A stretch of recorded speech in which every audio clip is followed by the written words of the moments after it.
Yes, so I talked to Drew actually a while ago, recently in the last week or so, told him that he's going to be a candidate for the head coaching job.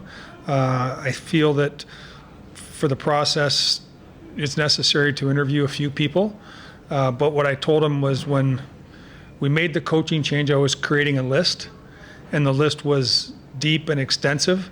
And as I watched him perform and I watched our team perform, I started to cross names off that list.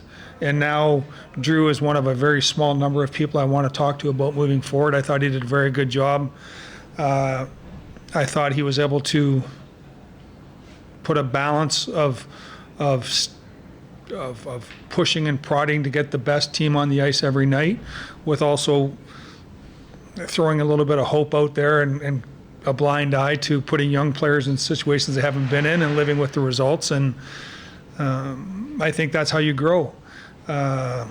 We had some young players do some really good things, and we had some young players make young mistakes that cost us, but that's part of growth. And that's what I thought Drew did a great job of doing. And so to answer that question, Drew was a finalist for the head coaching position, and that list isn't extensive.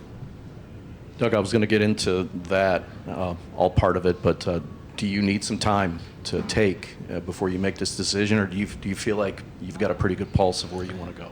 I think we have a good pulse. I'm fortunate to have an inner circle of people in our organization that I trust, that have a lot of experience, that we've been talking about this for a number of months on where we want to go to. And as that was going, as I said, Drew was expanding his own resume.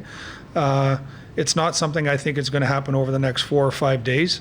You want to, I'm not going to get specific names, but some of the names that I want to talk to aren't available, and their teams are playing, and some of the names that I want to talk to, I'm going to give a little bit of time to. So it's not something. We certainly will have a head coach in well before the draft. I'm thinking well before June 1st, but I'm not putting a timeline on it in that, because it's not an extensive group.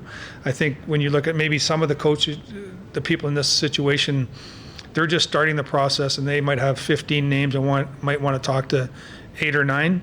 I've whittled that down to, as I said, a very, very small number. Would you consider consulting with the league to find out about Joel Quenneville's status? I'm not going to get into individual names on what we're going to do on anyone, quite honestly. What's kind of the criteria for you for the Nets head coach? I think it's someone that we can that understands where we're at in our maturation process, that wants to push and build and create a foundation that can stand the test of time. Wants to have the respect of the veteran players, but the ability for the younger players to express themselves and grab a bigger role. And that's a difficult task. I think when you can go to a certain coach and you know what their mindset is, I have the team that I think can win the Stanley Cup, and here's the guy that can get us over the next 3 or 4%. I believe in our team, but we're not at that level quite yet. So that removes a coach that would fill that criteria.